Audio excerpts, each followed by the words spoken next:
kita, saya mengajak kita semua untuk memahami ayat yang kita baca hari ini. Nanti di rumah kita buka kembali surat Az-Zumar ayat 65. Jadi ayat ini ditujukan kepada Muhammad. Tapi mengandung informasi bahwa orang-orang atau rasul-rasul, nabi-nabi sebelum Muhammad juga itu sudah disampaikan. Apa itu? Lain asyrakta. Seandainya kamu syirik atau melakukan perbuatan syirik, layah batanna amaluk, akan hapus seluruh amal kebaikanmu. Wal takunanna minal khasirin, dan engkau akan termasuk orang-orang yang merugi. Ya. Jadi seperti di makalah ada 3 poin intinya ayat ini. Yang pertama, larangan keras berbuat syirik. Jadi saya kira sudah banyak kita dengar apa maksudnya berbuat syirik. Syirik itu mensyarikatkan Allah. Jadi kita percaya kepada Tuhan.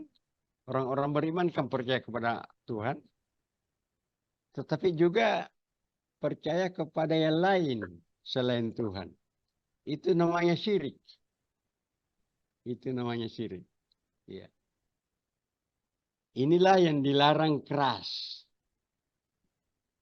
Inilah yang dilarang keras dalam agama kita. Karena prinsip dasar agama kita itu adalah tauhid. Tauhid itu artinya mengesahkan Allah. Jadi tauhid nanti kita jelaskan lebih lanjut. Poin kedua dari ayat ini adalah hapusnya seluruh amal kebaikan yang kita telah lakukan. Jadi kalau ibu-ibu melakukan kesyirikan, tidak sempat taubat sampai mati, maka seluruh amalnya akan hilang. Jadi biar banyak akan hilang.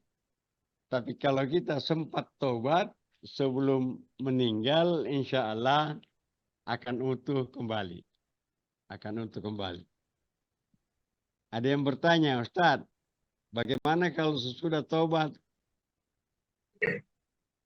melanggar lagi? Ya, banyak yang begitu. Ya, banyak di antara kita yang sering begitu, baik secara sadar maupun secara tidak. Terkadang kita sudah tobat, tapi muncul lagi, kita lakukan lagi. Ya, jadi di warung kopi itu bukan namanya tobat, tapi tomat.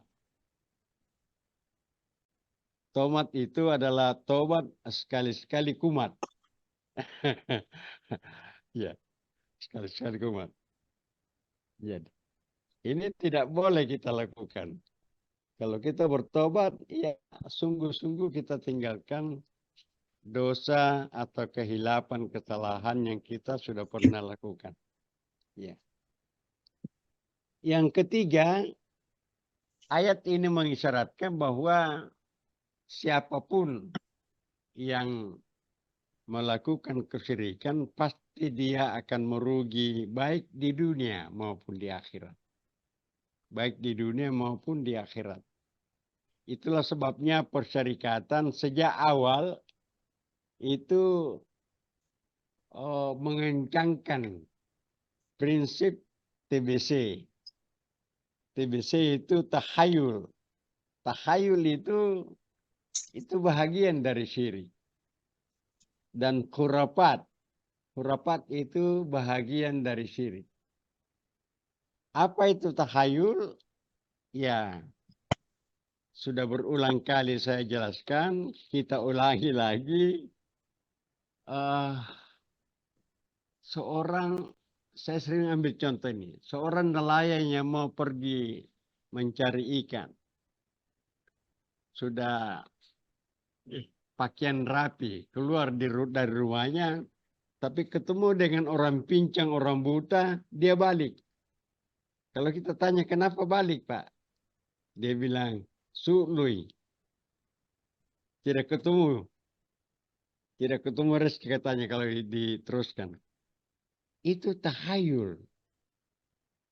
Itu bahagian dari syirik karena dia percaya bahwa yang membawa rezeki itu ada kekuatan selain Allah. Padahal tauhid mengatakan tidak. Satu-satunya kekuatan yang mencipta, kekuatan yang memelihara, itu adalah Allah Subhanahu wa Ta'ala.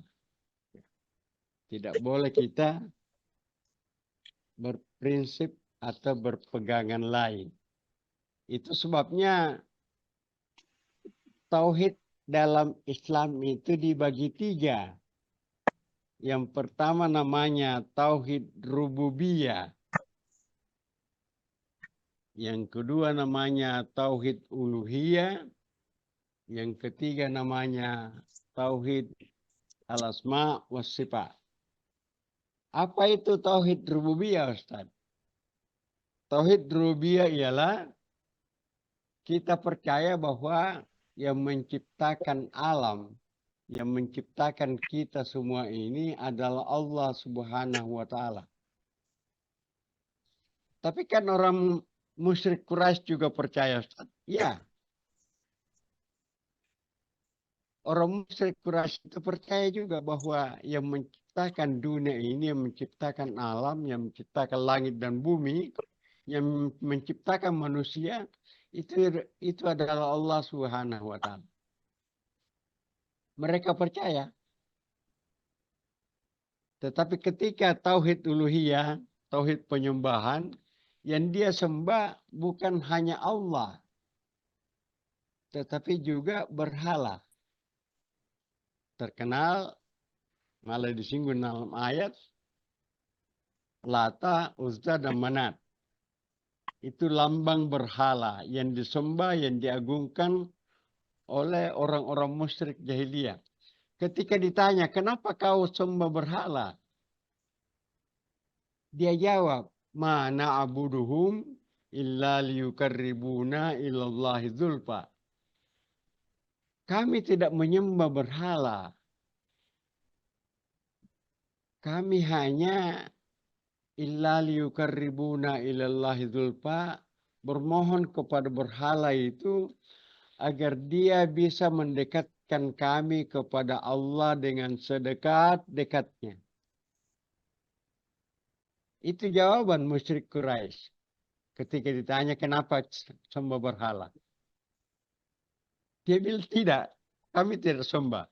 Nah, kalau sekarang ada orang yang datang ke dukun, yang datang ke ulama, yang datang ke orang sakti, minta dia dijadikan perantara untuk bermohon kepada Tuhan, itu kira-kira sama dengan prinsip masyarakat jahiliyah dulu. Mana abuduhum ketika ditanya, kami tidak sembah berhala. Kami tidak sembah orang pintar. Kami tidak sembah orang sakti. Kami hanya datang kepada dia untuk mendoakan kami agar kami bisa dekat kepada Allah dengan sedekat-dekatnya. Jadi hati-hati Ibu. Jangan sampai kita terlibat dengan kesyirikan yang sama dengan masyarakat jahiliyah. Memang sekarang kita sudah tidak punya berhala. Tetapi kan banyak sembahan-sembahan lain. Apalagi di dalam berbicara syirik, sembahan-sembahan lain itu boleh jadi yang kita sembah itu hawa nafsu kita sendiri. Dan itu disinggung oleh Allah dalam 2 ayat dalam Al-Quran. Ara'aita man ittakhadha ilahahu hawahu. Hai Muhammad, apakah kamu memperhatikan, melihat bahwa ada hambamu, ada hambaku yang menjadikan hawa nafsunya sebagai Tuhannya. Jadi kita harus hati-hati. Jangan-jangan kita ini terlibat syirik. Karena kita menjadikan hawa nafsu kita sebagai Tuhan kita. Apa contohnya? Hawa nafsu kita diikuti dalam segala hal. Terkadang sekali-sekali, tidak selamanya, tapi terkadang sekali-sekali muncul. Dan kita ikuti hawa nafsu itu, maka kita terkena ayat ini, dan kita berpotensi untuk menjadi syirik. Ya. Jadi tauhid rububiyah, semua orang percaya, termasuk orang musyrik Quraisy, bahwa yang mencipta adalah Tuhan, yang menciptakan langit adalah Tuhan, yang memberikan rezeki adalah Tuhan. Tetapi ketika menyembah, dia sembah juga selain Tuhan. Baik, saya kira itu. Yang ketiga, tauhid asma wa sifat.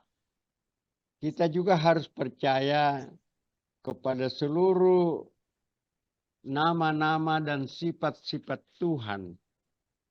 Jadi misalnya Ar-Rahman, kita harus percaya bahwa Tuhan itu Maha Pengasih, Ar-Rahim.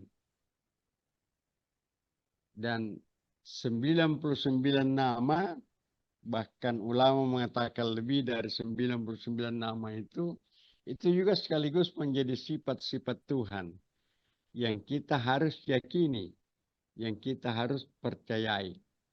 Ya. 3 nama yang pertama adalah Al-Malik. Jadi Tuhan itu adalah pemilik. Tuhan itu adalah pencipta, Khalik. Tuhan itu adalah pendidik, pemelihara, Rabbul Alamin. Yang kita ucapkan setiap hari, setiap salat. Alhamdulillahi Rabbil Alamin. Jadi Rabb seluruh alam, pencipta seluruh alam. Jadi Tuhan Maha Pencipta, Tuhan yang memelihara, Tuhan yang pemilik. Ini mutlak. Harus diyakini kebenarannya.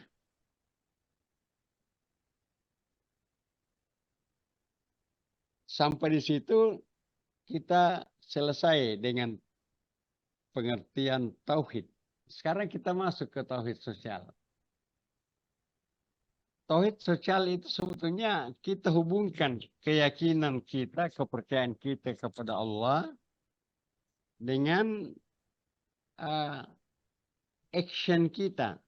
Apa yang kita lakukan setiap hari kepada sesama manusia, kepada alam lingkungan kita, itu harus sesuai dengan pesan-pesan Tuhan dalam Al-Quran. Harus sesuai seirama, tidak boleh bertentangan dengan kehendak Allah Subhanahu wa Ta'ala. Khusus di Muhammadiyah, tauhid sosial itu selalu dikaitkan dengan ayat yang dibaca Ananda tadi, Al-Ma'un. Jadi selalu berpijak pada teologi Al-Ma'un. Teologi Al-Ma'un itu keyakinan tauhid kita harus dibuktikan ketika kita berhadapan dengan orang miskin, anak yatim, orang tertindas. Nah, bagaimana sikap kita ketika kita berhadapan dengan sesama manusia itu, itulah yang menentukan apa kita bertauhid sosial atau kita syirik sosial. Ya. Karena syirik juga di dalam kerangka tauhid sosial itu ada. Jadi tauhid sosial ada syirik sosial. Syirik sosial itu artinya kita tidak mempedulikan orang-orang yang membutuhkan. Fadzalikal ladzi yad'ul yatim wa la yahuddu ala ta'amil miskin. Itu intinya. Itu intinya. Itu intinya syirik sosial. Itu intinya syirik sosial. Jadi tidak ada bedanya dengan syirik kepada Allah. Tidak ada bedanya dengan syirik kepada Allah. Jadi suatu saat sebelum ayat ini turun, itu 2-3 masyarakat Quraisy mempertanyakan kepada Nabi, apa betul setelah kita mati kita bisa dibangkitkan kembali? Nabi bilang betul. Lalu salah seorang di antara mereka mengumpul tulang belulang manusia. Dia bawa kepada Nabi, "Hei Muhammad, ini bagaimana caranya bisa disatukan kembali yang dia sudah terserak-serak ini tulang-tulangnya?" Iya.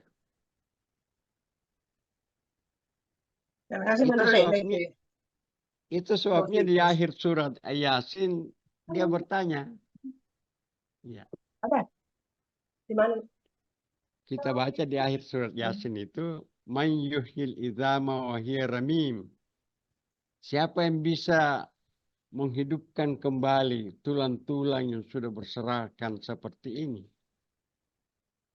Tapi langsung dijawab oleh Allah pada lanjutan ayat. Ya. Qul wa ansha'akum awal marrah. Jadi yang menciptakan dan menghidupkan kembali adalah yang menciptakan pada awal mulanya. Jadi siapa yang menciptakan pada awal mulanya itu juga yang akan menghidupkan. Jadi gampang. Kalau mayyuhilitamu hiramim kul yuhihal ladzi anshaha awal mar. Katakanlah bahwa yang menghidupkan kembali itu adalah Allah yang menciptakan pada pertama kalinya. Saya kira tidak ada lagi di antara kita sekarang ini yang meragukan kebangkitan, hari kebangkitan itu. Cuma dalam sejarah, dalam Al-Quran dicatat bahwa ada yang pernah meragukan. Itu sebabnya disebut ara'aital ladzi yukadzibu biddin. Apa kau perhatikan, kau lihat orang yang mendustakan agama? Jadi banyak yang mendustakan agama. Banyak yang mendustakan agama dan seterusnya. Nah, pesan kita, mumpung kita belajar tauhid, mari kita memperkuat tauhid kita. Baik tauhid rububiyah maupun tauhid uluhiyah dan tauhid asma wa sifat. Tauhid rububiyah adalah tauhid yang mempercayai bahwa Allah yang menciptakan, yang memelihara kita. Tauhid uluhiyah adalah tauhid yang mengesahkan Allah dalam penyembahan. Kita percaya bahwa Allah itu ada dan kita percaya bahwa Allah lah yang harus disembah. Tidak boleh ada penyembahan lain. Setiap hari kita baca Qul huwallahu ahad, Allahus samad. Ya. Qul huwallahu ahad, Allahus samad. Ketika kita baca Al-Fatihah, iyyaka na'budu wa iyyaka nasta'in. Jadi kaitan ini satu sebetulnya. Cuma satu yang ingin diucapkan, yaitu mempersaksikan, meyakini, dan melaksanakan kalimat la ilaha illallah. La ilaha illallah. Baik, bagian terakhir dari materi ini adalah tauhid sosial berkemajuan. Tauhid sosial berkemajuan.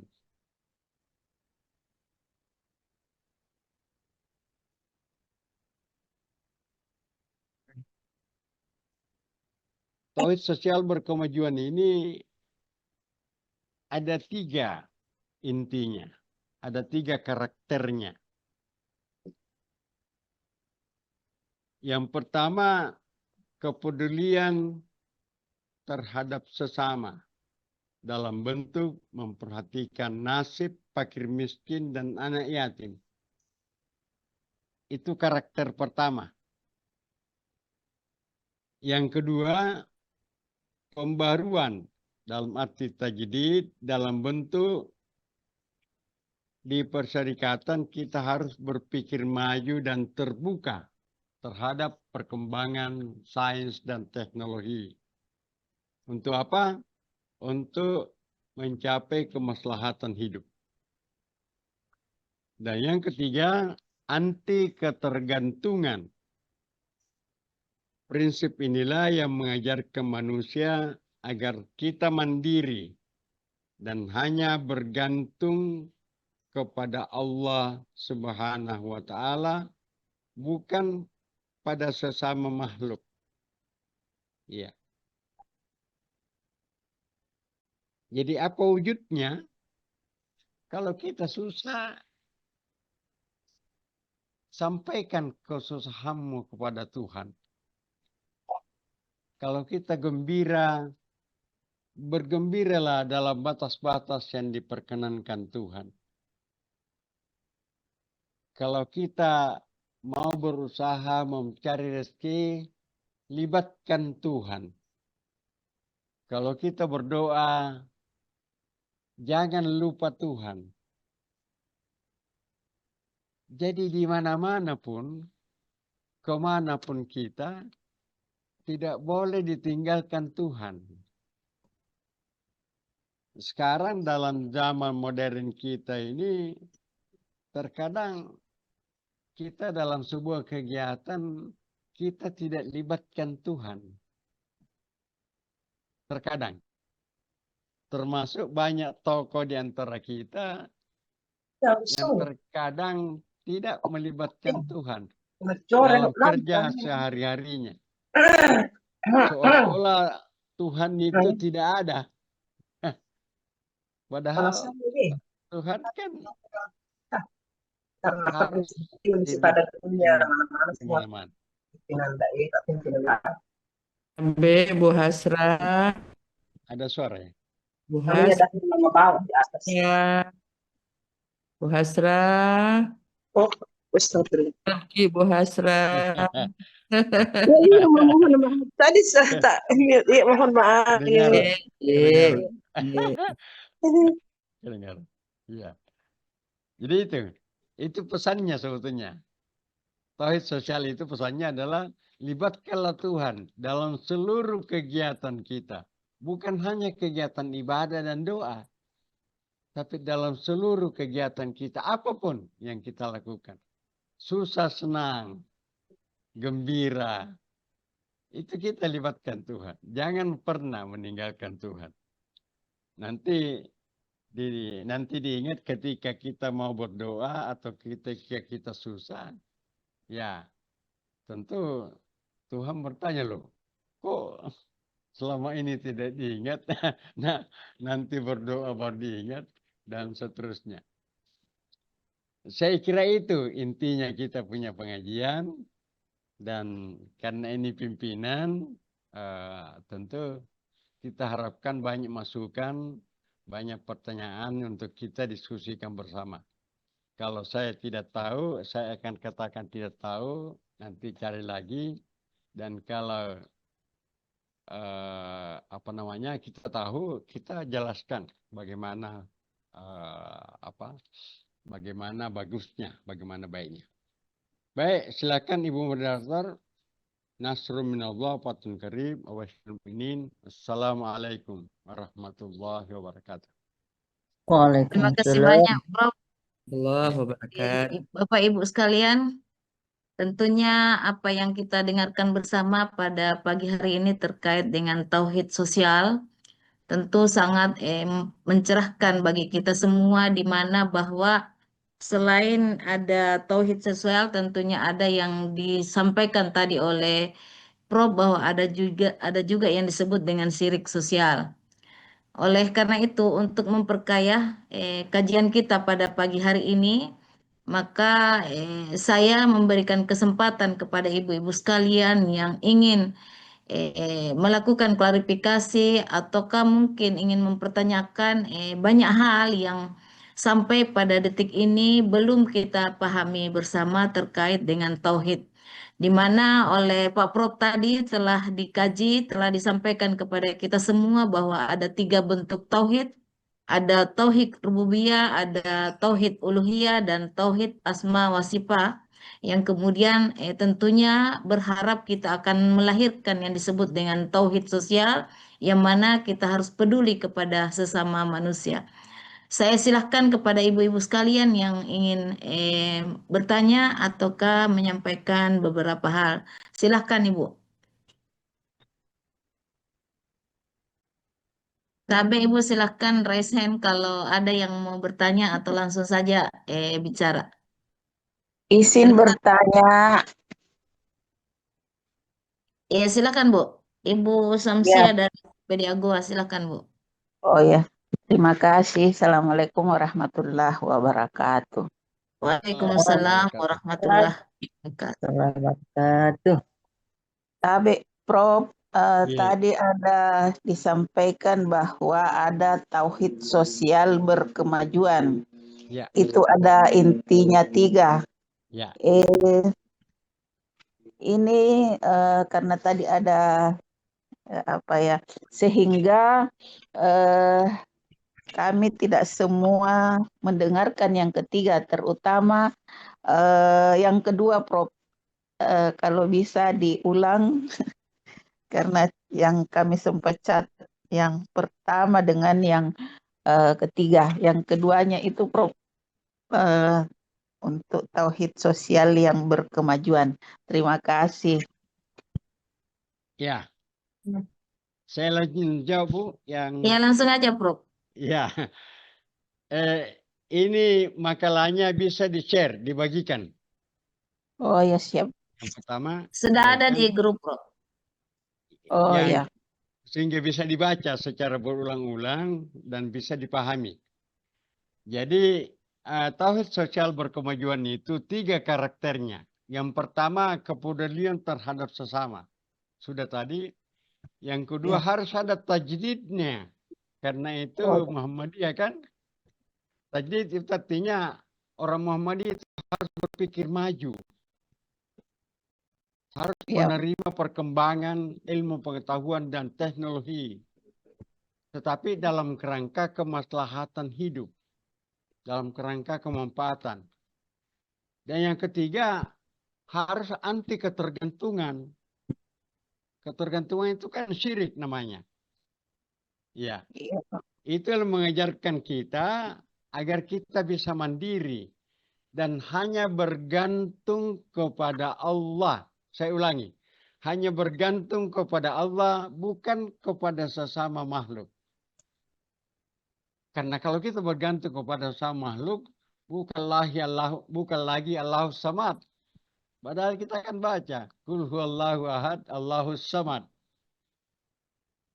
Lalu iyyaka na'budu wa iyyaka nasta'in. Kalau ada orang lain, tentu tidak berlaku itu. Padahal kita baca Al-Fatihah dan Qul huwallah setiap hari. Saya kira itu Bu. Jadi pertama, kepedulian sesama. Yang kedua, pembaharuan. Kita harus menerima perkembangan iptek. Dan yang ketiga, kebergantungan kita jangan kepada sesama makhluk. Tetapi kepada Allah Subhanahu wa Ta'ala. Itu Bu. Makasih banyak. Terima kasih, Prof. Terima kasih Terima banyak kasih. Prof.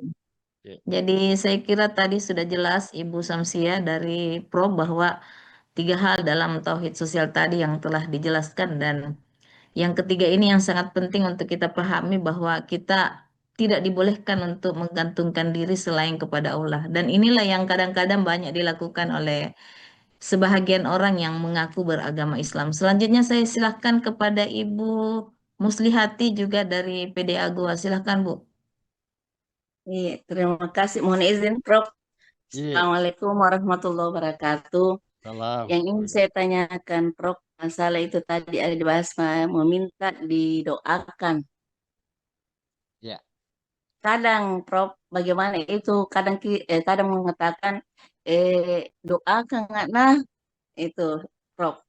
Kemudian kedua, di panti itu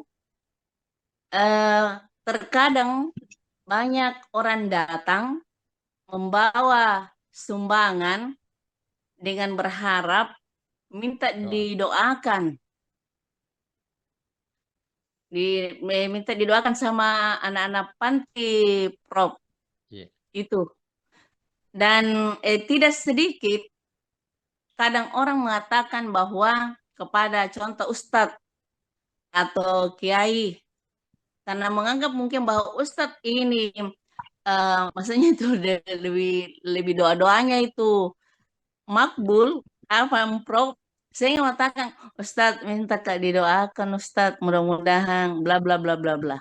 Ya. Itu mungkin Prof mohon pencerahannya. Tidak apa-apa, Kasih. Bu. Assalamualaikum warahmatullahi wabarakatuh. Ya. Salam, tolong. Tidak apa-apa minta doakan. Yang salah kalau kita percayai bahwa dia itu dia bisa menjadi perantara mendekatkan kita kepada Tuhan. Itu yang salah. Kalau minta doakan silakanlah. Saya juga kalau disuruh berdoa, saya doakan.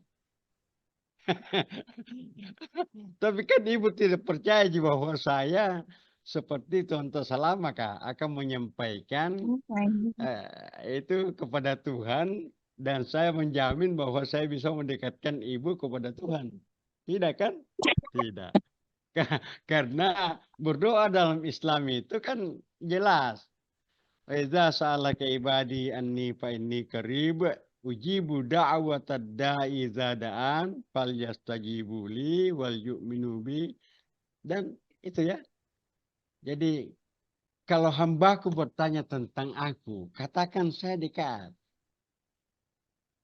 Karena itu kalau Anda berdoa, berdoalah kepada saya. Dan saya akan kabulkan permintaanmu. Wal yastajibu li wal yu'minu bi. Syaratnya cuma dua. Ya. Apa itu? Penuhi syarat doa dan beriman. Itu kan. Jadi yang salah itu kalau tradisi masyarakat kita dulu, sekarang saya tidak saya lihat lagi. Dulu itu ada masyarakat yang kalau mau pergi berdagang atau mau pergi melaut, dia ke kuburannya Tuan Pasalamaka dulu. Dia mohon menyandarkan doa. Apa doanya? Doanya itu adalah harapan agar Tuhan Salamaka memberikan dia rezeki, memudahkan rezekinya, melapangkan dadanya dan seterusnya. Lalu tahun depan kalau rezekinya banyak, dia datang. Dia datang nama Makassarnya itu mulai tinja. Dia potong kerbau, dia potong kambing, dia potong macam-macam. Lalu dia niatkan bahwa kambingnya itu untuk Tuhan Pasalamaka sebagai imbalan atas rezeki yang telah diberikan. Itu kan yang keliru. Kita menganggap ada seorang keramat yang bisa memberikan rezeki, yang bisa bermohon kepada Tuhan agar kita lebih dekat kepada Tuhan, agar rezeki kita dibukakan Tuhan.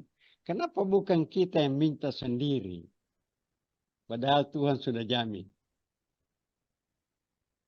Jadi dihafal Bu ya, ayatnya itu di rentetan kutiba alaikumusiyam di akhir ayat itu ada ayat itu.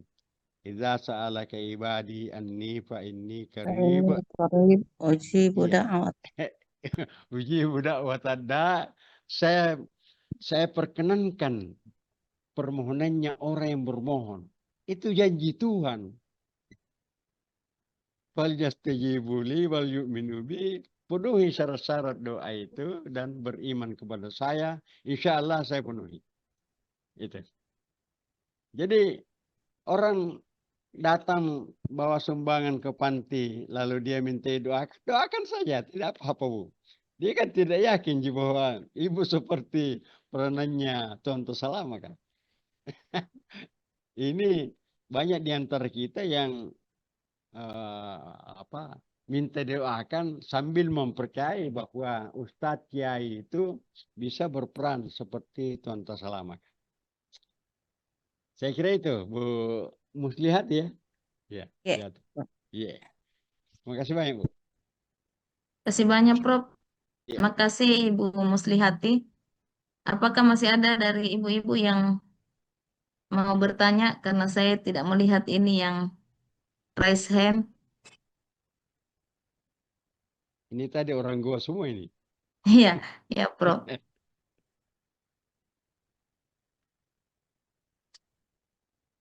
Bagaimana ibu-ibu?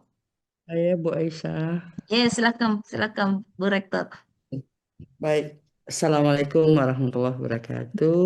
Warahmatullahi wabarakatuh. Saya setiap hari di Goa dan tinggal di Makassar. Kan ada dua berarti sama-sama orang. Iya. Baik. Iya. Alhamdulillah ya, ini sangat menyentuh ya kita semuanya pencerahan Prof. Hanya ada beberapa kegelisahan saya biasa Prof. Ya. Iya. Yang pertama tentang kepedulian kepada fakir miskin itu. Ada yang biasa ya apalagi bantuan-bantuan gitu ya seperti beras atau apa pernah saya diberi ya ada teman tolong ya saya tahu Aisyah itu sangat peduli dengan hal-hal sosial gitu. Dia berilah saya beras ya beras yang apa ya satu paket itu 5 kilo Prof. Iya. Tetapi syaratnya harus difoto. Wih. Tidak tega rasanya tuh Prof. Iya, iya. Difoto ya. Difoto kasih 5 kilo. Kita kalau memberi tangan kanan jangan sampai tangan kiri tahu kan Prof. Apalagi Iya. kasihan orang fakir yang harus difoto. Iya. Jadi itu yang pertama itu. Sehingga ya kita jangan apa ya bukan apakah ya. Artinya rasanya kepedulian kita, misalnya orang-orang Asia itu kan kita memberi tidak perlu pakai foto kan, seperti itu. Yang kedua, saya kira baik sekali ya bagaimana kita berpikir maju dan terbuka, karena di Asia itu kan alhamdulillah sekarang bertahan sampai 109 tahun dengan ilmu yang kita miliki. Memang perlu, tapi juga harus kita mendengar ya. Payah masukan-masukan dan tetap maju. Yang terakhir, Prof, tentang apa ya ketergantungan ya. Orang-orang tua kita itu kan tidak apa ya selalu ikhlas gitu, Prof. Kenapa sampai semuanya itu bisa terbangun dengan baik ya? Apa ini? Aisyah, karena orang-orang tua kita dulu itu, emasnya dia berikan Aisyah ya. Jadi tulus gitu. Iya. Ya. Ini kita apa ya bagaimana penguatan tauhid sosial kita kepada pengurus ini kan sebagian besar pengurus PWA, PDA, PC atau simpatisan sehingga betul-betul bisa kita terapkan tauhid sosial pada diri kita dan organisasi. Terima kasih Prof. Assalamualaikum warahmatullahi wabarakatuh. Terima kasih Waalaikumsalam. banyak, Ibu. Silahkan, Prof. Terima kasih banyak Bu Rektor. inilah masalah manusia modern. Oh, ada yang ngomong, Bu. Iya. Oh iya itu Tapi tahu. Nih, Ibu tolong kita, Bocor. Ibu Bocor nih, Bu Ibu Nurmi. Mariani, tapi Ibu Mariani minta. Iya, oke. Iya. Terkadang kalau dua agak repot. Baik. Salah satu masalah manusia modern adalah selfie. Selfie itu di mana-mana. Dia di Ka'bah dia selfie. Ya. Dan seluruh kegiatannya dia masukkan di WA-nya. Ini sebetulnya bertabrakan dengan prinsip keikhlasan. Seperti yang disebutkan Ibu Rektor tadi, minta bantuan atau kita memberi hanya 5 liter beras kepada fakir miskin tapi minta dipoto, itu sebetulnya untuk prestise, Bu. Bukan untuk tujuan tauhid sosial. Ya. Jadi seolah-olah seperti tauhid sosial karena kita peduli kepada fakir miskin, tapi kok harus dipoto? Ya, kok harus dipoto? Jangan-jangan pemberiannya tidak tulus, tidak ikhlas. Dan kalau sebuah amal tidak tulus, tidak ikhlas, jangan harap pahalanya. Karena kan definisinya innamal a'malu binniyat. Jadi amal pahala itu dibalas sesuai dengan niatnya. Kalau niatnya bersedekah, ya pahalanya pahala sedekah. Kalau niatnya adalah untuk ria, pahalanya pahala ria, kan begitu. Niatnya untuk prestise, itu maka dia akan diberikan prestise. Kalau niatnya untuk terpilih di pemilu, ya jangan-jangan juga terpilih tapi tidak ada berkahnya karena tidak tulus. Itu bukan sedekah, itu bukan pemberian, itu bukan tauhid sosial berkemajuan. Itu, ya. Ilmu dan ketergantungan kepada Tuhan itu mutlak. Saya kira 3 prinsip ini harus kita pegang di persyarikatan. Jadi peduli terhadap sesama, kita menghargai ilmu dan memanfaatkan ilmu sesuai dengan tujuannya, dan ketergantungan kita kepada Tuhan jangan pernah dilepaskan sedikit pun, sesaat pun, kemanapun kita pergi, posisi apapun yang kita miliki, dan posisi apapun yang kita akan perjuangkan. Jangan pernah tinggalkan Tuhan. Jangan pernah abaikan Tuhan. Mengabaikan tidak boleh, meninggalkan tidak boleh. Bawalah Tuhan bersama-sama dengan seluruh kegiatanmu. Mulai dari bangun tidur sampai tidur kembali. Itu sebabnya doa-doa dalam Islam itu sangat banyak. Doa-doa itu adalah zikir. Zikir itu artinya ingat dan menyebut. Ingat kepada Allah kapan dan dimanapun untuk pekerjaan apapun. Insya Allah pekerjaan kita akan diberikan berkah. Tapi kalau nanti kita berdoa baru kita ingat Tuhan, wah gimana caranya? Terima kasih, Ibu Rektor. Terima kasih, Prof. Makasih Iya. pencerahannya. Terima kasih banyak, Prof. Saya kira tidak ada lagi dari ibu-ibu Tabe, yang... Bu, bisa Oh, saya, maksudnya ini yang terakhir ke Prof. silakan, Ibu. silakan.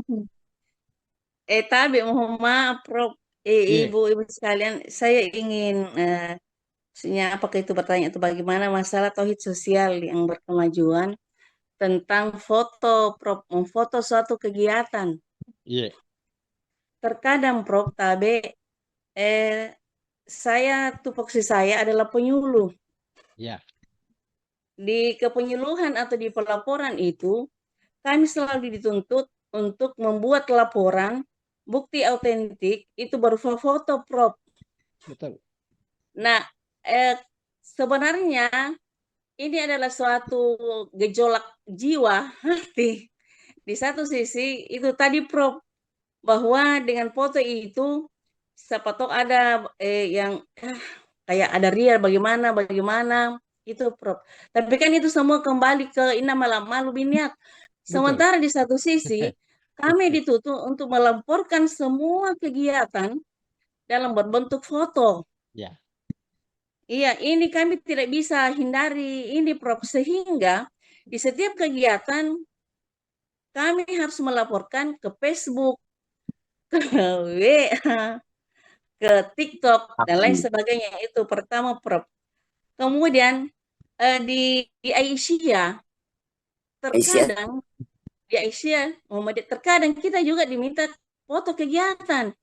Ini menandakan bahwa contoh kami tablik membuat suatu pengajian atau di setiap subuh ada kegiatan pengajian. Nah, pernah memang kami laporkan di MTK wilayah, itu maksudnya hanya memberitahukan bahwa ini kami aktif untuk segala ria-ria puji-pujian. Itu mungkin mudah-mudahan nauzubillahi min dzalik wa'udzubillahi minasyaitonirrajim. Mudah-mudahan tidak ada itu.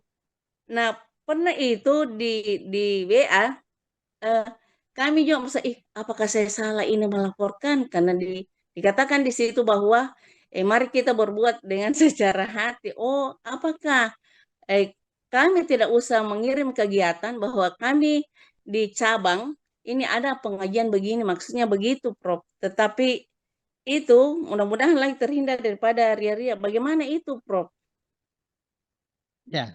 Kembali kan hadisnya cuma satu. Tergantung niatnya, Bu. Kan Iya, Prof. niatnya tidak untuk apa namanya, pamer. Tapi Bukan itu dipamer, terkadang, Prof. Iya, tidak, Prof. Tapi terkadang orang Nah, itu tidak, apa nih? apalagi kalau laporan pertanggungjawaban itu kewajiban. Pastilah Iya, tidak ada niatnya untuk pamer. Iya kan?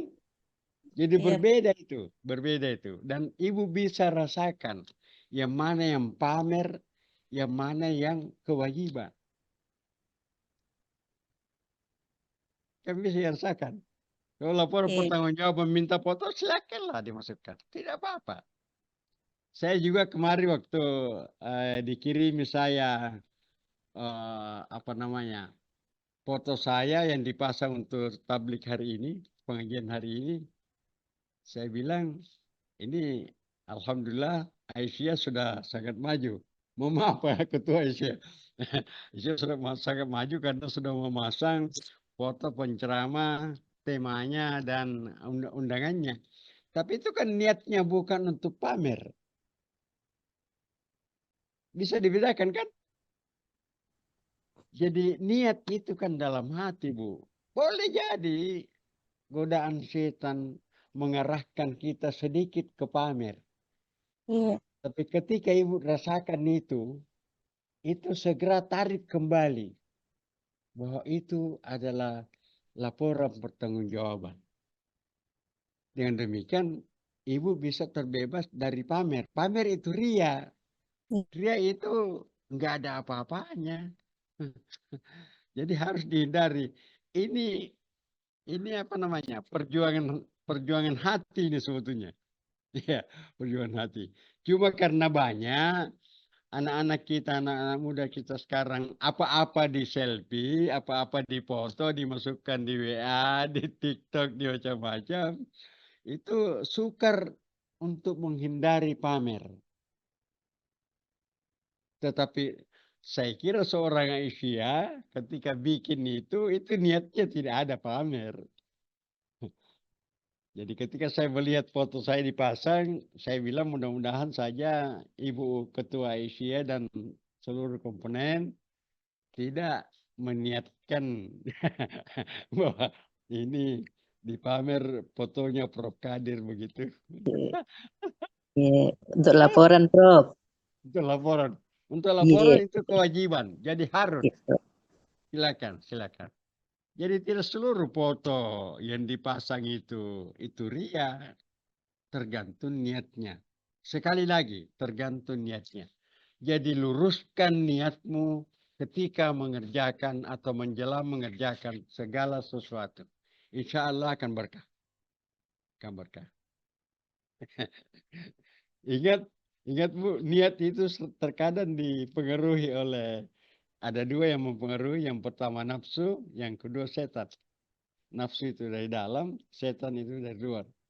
Dua-duanya bagi Aisyah saya kira tidak mempan lagi karena sudah kebal. Sudah kebal. Saya kira begitu, Bu. Ya, Prof, makasih banyak. Saya kira ini menarik pertanyaan dan tentunya karena niat ini seringkali dikalahkan oleh hawa nafsu, terkadang niat untuk laporan kegiatan, tetapi kemudian sekaligus ada niat bahwa biar orang lain tahu bahwa saya adalah orang yang paling sibuk gitu. Iya, Prof. Terakhir saya kira ada catatan di ruang chat ini, Prof, tentang pawang hujan dan tiup-tiup air itu sebagai obat, Prof. Ketika ada hajatan, kemudian kita menggunakan pawang hujan, kemudian betul-betul tidak hujan, maka itu akan menggeser keyakinan dan kepercayaan kita. Kemudian juga tentang ketika ada yang sakit, kemudian ditiupkan air, lalu kita minum, kemudian sembuh. Apakah juga itu adalah bagian dari perbuatan musyrik tabe, Prof? Bukan. Bukan, itu kan doa. Penghuyah itu kan doa. Penghuyah yang saya tahu itu dia berdoa. Jadi dia berdoa, dia hanya sebagai hamba berdoa kepada Tuhan agar. Jadi yang memenuhi doanya itu Tuhan.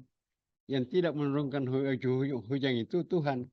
Sama dengan dokter fungsinya, Bu, itu. Dia hanya mengobati, yang menyembuhkan tetap Tuhan.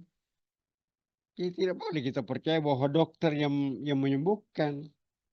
Dokter hanya mengobati, Tuhan menyembuhkan. Pawang hanya berdoa agar hujan tidak turun. Tuhan tidak menurunkan. Kan begitu. Jadi jangan kisah lanu. Jadi silahkan saja. Yang penting jangan percaya bahwa pawangnya yang keramat sehingga tidak turun hujan. Yang Itu dia, mengatur Prof. hujan, yang mengatur hujan itu tauhid rububiyah. Allah yang mengatur itu. Tidak ada yang mengatur yang lain. Nah, kalau kita percaya bahwa ada yang mengatur yang lain atau katakanlah pawang hujan yang mengatur, itu salah, itu yang syirik. Tapi sepanjang kita mengatakan pawang kan hanya berdoa, yang kabulkan Tuhan.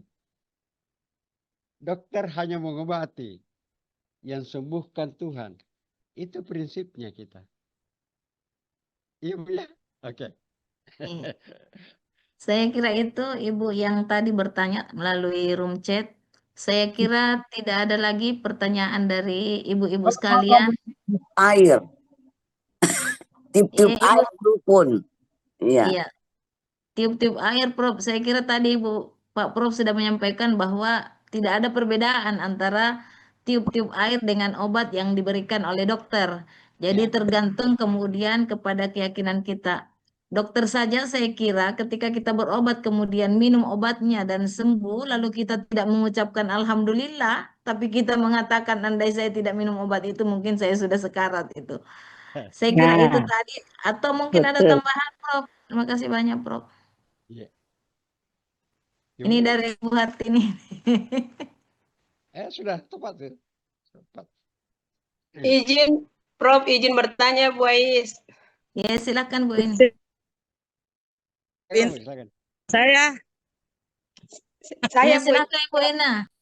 Oh iya, makasih banyak. Terima kasih. Assalamualaikum warahmatullahi wabarakatuh. Ibu Aina dulu, Ibu Intan. Waalaikumsalam warahmatullahi wabarakatuh. Iya, saya Nur Aina Latif, Prof. Tinggal di Goa juga. Izin Prof, saya bertanya tentang ini masalah rukun Islam yang kelima, ibadah haji. Ya. Ada ini termasuk adat di satu kampung, apabila dia hendak melaksanakan ibadah haji, selama sebulan sebelum berangkat, yang mau ibadah itu sudah diadakan rangkaian-rangkaian kegiatan, doa-doa di kampung, di rumah. Kemudian setelah kembali dari ibadah haji juga disambut dengan meriah, diazankan, pokoknya pesta seperti pesta besar-besaran, Prof, sampai 1 minggu, 2 minggu begitu. Jadi ada keluarga mungkin yang mau melakukan kegiatan seperti itu, saya nasihati seperti ini, Prof. Ibadah haji itu kan rukun Islam, kewajiban kita kepada Allah Subhanahu wa taala sama dengan rukun Islam yang lain, puasa, sholat, tidak usah dipesta-pestakan seperti itu, karena mungkin berkah dan nilainya mungkin akan berbeda. Seperti itu, Prof, saya sampaikan. Kemudian dibantah bahwa itu termasuk adat kita di kampung, tidak harus dilakukan. Bagaimana menurut Prof ini hal-hal yang seperti itu? Ini sudah berapa kali saya tanyakan, Prof. Iya, sekira seperti itu, Prof. Satu saja catatan. Iya. Satu saja catatannya itu rangkaian haji itu biasanya ada unsur-unsur syirik. Biasanya ada unsur-unsur syirik. Sepanjang tidak ada unsur-unsur syirik, ya silakan saja kalau adat.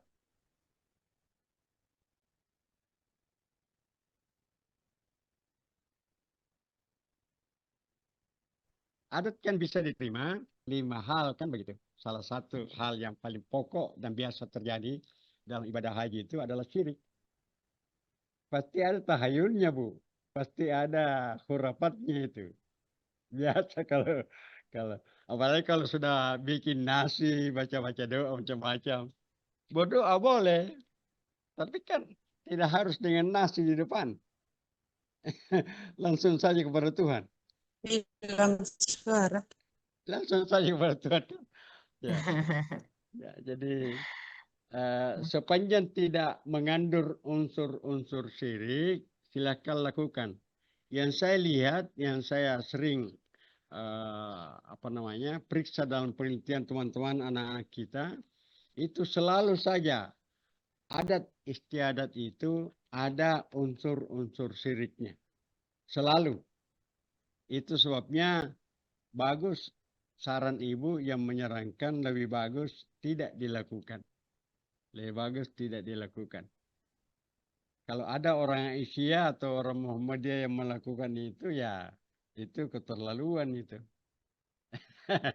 Keterlaluan itu. Ya. Kalau fungsi azannya itu kira-kira bagaimana, Prof, itu? Kalau misalnya kan mau masuk rumah diazankan, mau masuk dalam kampung, tiba di bandara misalnya, atau dalam kampung diazankan, bagaimana, Prof, itu? Azan itu salah tempat. Iya, iya. Azan itu salah tempat. Jadi kalaupun azannya benar, tempatnya salah.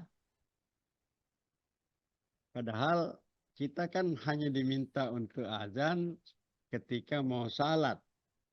Dan dalam riwayat salah satu hadis, azan ketika anak kita lahir. Masih bisa bertanya? Anak kita lahir, diazani, diikamati, dan seterusnya. Itu yang ada.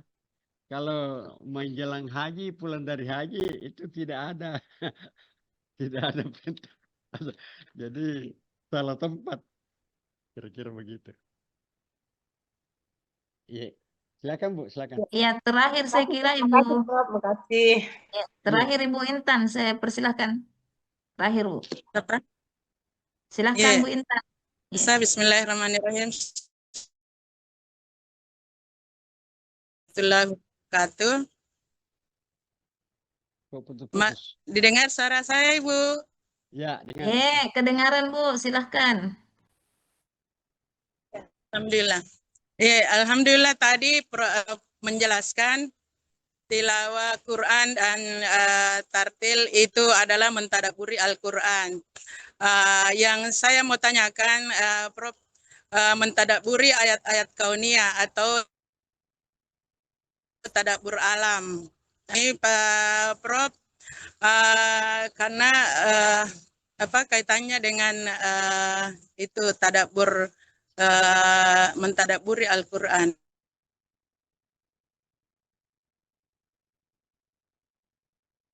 Biasa kita tadabbur mana kalau kita kaitkan dengan wisata begitu? Apa Putus-putus. bisa begitu, Prof? Iya. Syukran. Assalamualaikum warahmatullahi wabarakatuh. Ya, silahkan Prof. Ya. Jadi kan di surat Ali Imran ayat 191 kita diwajibkan itu.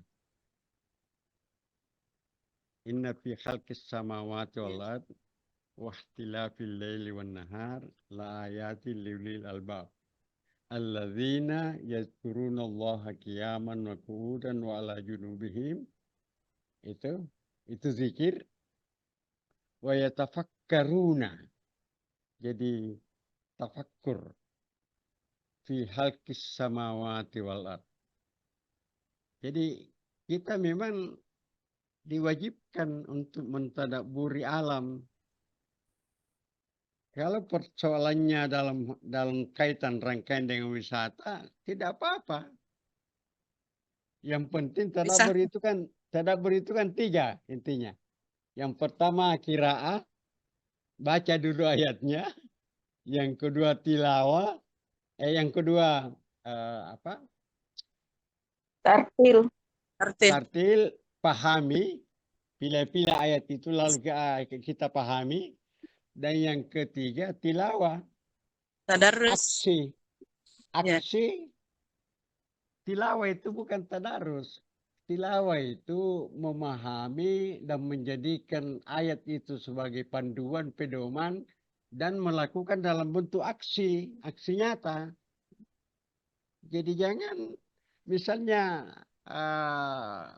ibu bawa anak-anaknya ke Malino, ke pinus, pohon pinus itu. Ya, ketika melihat pohon pinus, ya gunakan itu tiga-tiganya itu. Gunakan tiga-tiganya. Dan yang terakhir, aksinya jangan pernah berusak. Jangan pernah mengotori. Jangan pernah menebang pohon kecuali yang sangat penting. Karena setiap pohon, setiap tumbuhan ada fungsinya, ada manfaatnya. Hanya kita tidak tahu. Itu sebabnya dilarang kita membabat habis-habisan. Dalam perang pun. Bawa habis-habisan Bapak jam potong. Menggata. Tidak ada salana. Tabe, Ibu Samsia tabe. Jadi tidak boleh kita memotong habis-habisan kalau tidak ada kepentingannya. Ada dasarnya di saya, ini kebetulan saya punya kepakaran, itu tidak boleh. Jadi dalam perang pun kita dilarang untuk membabat habis tanaman, membunuh hewan, membunuh orang tua, anak-anak, itu tidak boleh. Apalagi kalau normal, kita wisata dalam keadaan normal. Sembarang saja dicabut, itu tidak tadabbur namanya. Itu merusak. Itu merusak. Jadi, oke, silakan tadabbur, tapi gunakan 3 ini, qiraah, ya kan? Iya. Tartil dan tilawah. Itu 3 serangkai yang harus digunakan dalam tadabbur. Termasuk tadabbur pariwisata. Terima kasih, Bu.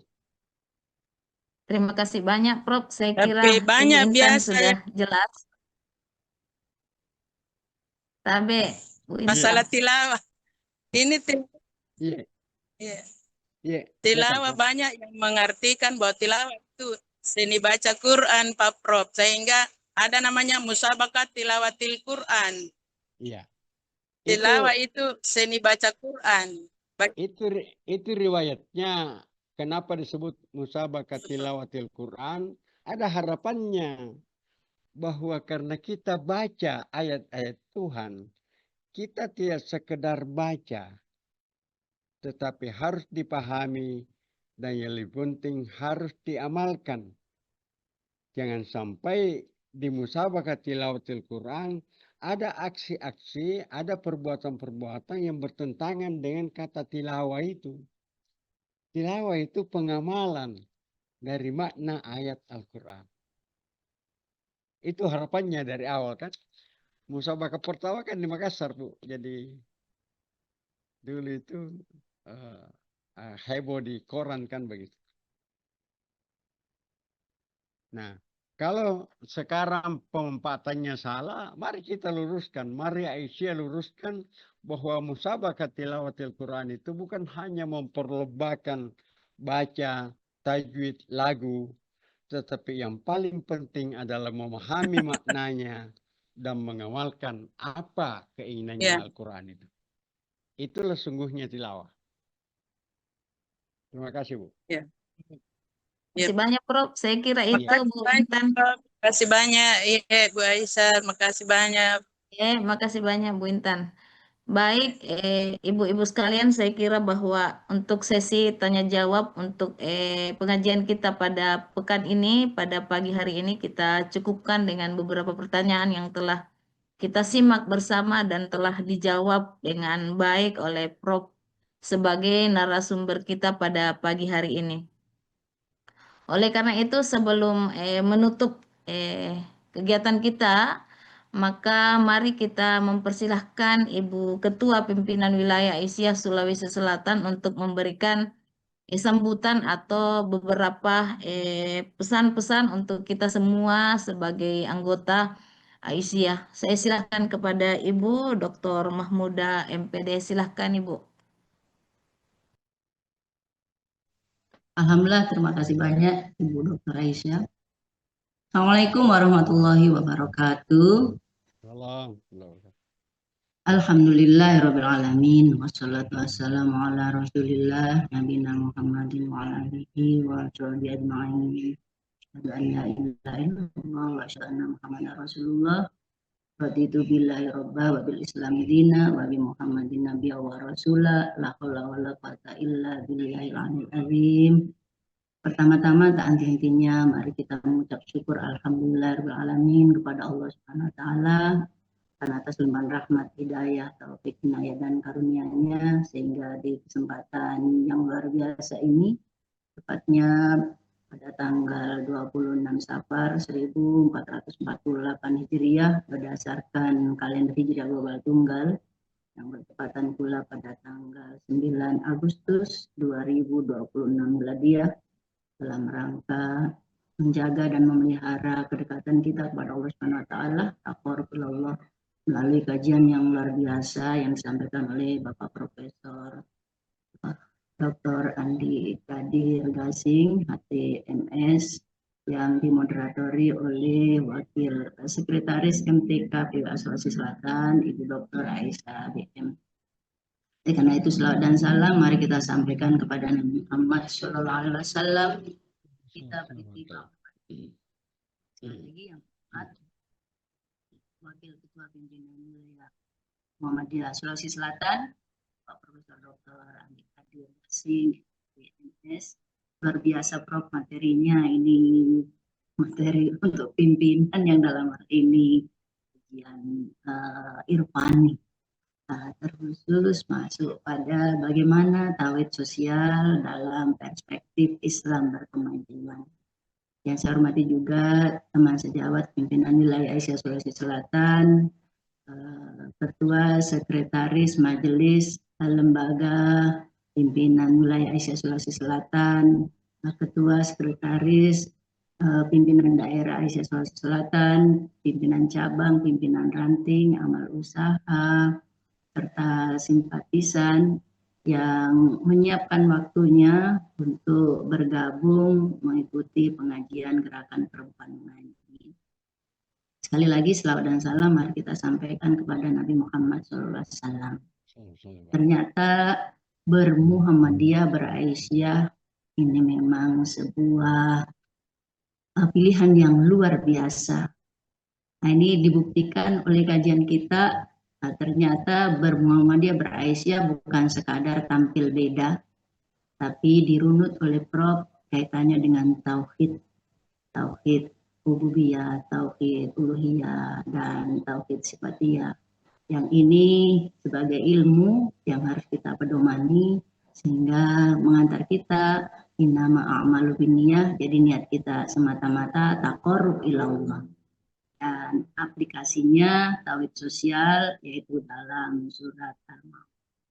Sehingga kita sudah bisa membedakan ternyata program kerja yang kita susun itu sebuah aksi nyata dari tauhid sosial. Oleh karena itu, mari kita kuatkan di akhir periode ini yang tidak cukup lagi 1 tahun 3 bulan kita akan muktamar, sehingga kita memperkokoh niat kita karena muktamar antara lain ya selain memilih pimpinan juga melaporkan hasil kegiatan dan kita juga turut menyukseskan hal tersebut melalui laporan-laporan sehingga sifat ria insya Allah terhindar dari niatan kita seperti yang Prof sampaikan bahwa Aisyah adalah perempuan berkemajuan jadi harus maju. Oleh karena itu mari kita kuatkan, kita rapatkan barisan dalam hal ini mari kita iman kita segala sesuatu kita imani karena Allah Subhanahu wa taala. Kemudian dari iman kita ilmui melalui tajdid yang disampaikan juga oleh Prof dan ketergantungan kita hanya kepada Allah Subhanahu wa taala, Allahus Samad, sehingga pada akhirnya kepemimpinan kita 2022-2027 betul-betul bukan hanya ada lagi yang mengatakan jabatan itu daki. Nah, itu keliru. Jabatan itu amanah sehingga harus dipertanggungjawabkan. Ada juga yang mengatakan itu dunia tidak dibawa ke akhirat. Nah, itu juga parsial. Kita tidak memiliki sifat-sifat seperti itu karena Aisyah adalah sebuah gerakan dan gerakan dunia untuk akhirat sehingga segala sesuatu harus dilaksanakan dengan amanah dan amanah itu perlu dipertanggungjawabkan. Sehingga pertanggungjawaban itu perlu ilmu amal. Jadi tauhid sosial merupakan aksi nyata dari penyelesaian program kerja kita selama 5 tahun. Sekali lagi, mari kita rapatkan barisan dan alhamdulillah Prof, untuk Agustus September ini kita melakukan pembinaan ke daerah. Jadi ada 4 rayon. Jadi rayon 2 yang dikoordinatori oleh Ibu Dr. Nur Hayati Aziz, SMSI, ini sedang berjalan sejak tanggal 8 dan 9, itu rayon 2. Jadi selamat dan sukses untuk Ibu Dr. Nur Hayati Aziz beserta tim. Insya Allah rayon 1, 3, dan 4 ya, sudah ada jadwal, ibu-ibu PDA siap menerima dan ini bagian dari tauhid sosial. Jadi nyatakan sesuatu yang ada sesuai dengan faktanya dan ini bagian dari taqarrub ilallah. Sekali lagi terima kasih banyak Prof atas pencerahannya. Kita berharap Allah Subhanahu wa taala senantiasa mendekatkan kita kepadanya sehingga perbuatan-perbuatan kita menjadi wujud cinta kita kepada Allah Subhanahu wa taala dan Rasulullah Muhammad sallallahu alaihi wasallam. Nasrul minallah wa fathun qarib wa basyiril mu'minin. Assalamualaikum warahmatullahi wabarakatuh.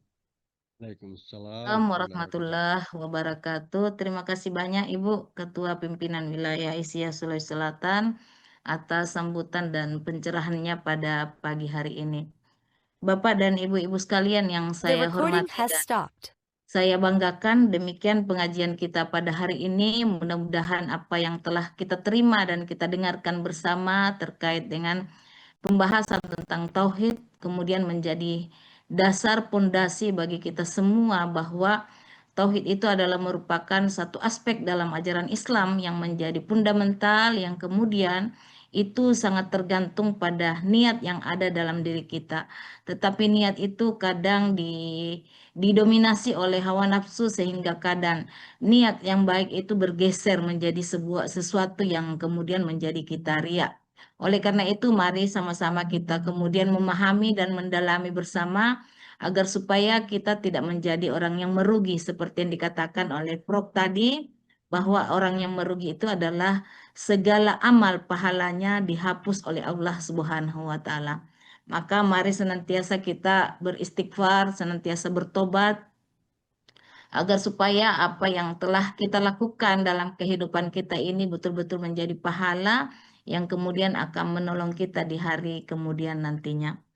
Oleh karena itu, Bapak dan Ibu-ibu sekalian, kami selaku peserta pengajian, Bapak Prof, pada kesempatan kali ini saya selaku moderator yang menjembatani mengucapkan terima kasih yang sebanyak-banyaknya kepada Bapak narasumber kita pada hari ini yang telah meluangkan waktunya untuk menyampaikan tentang tauhid yang harus kita segarkan kembali.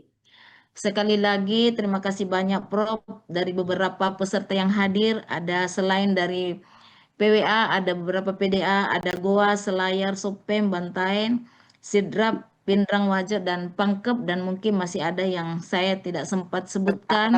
Mengucapkan ada Makassar juga, mengucapkan terima kasih yang sebanyak-banyaknya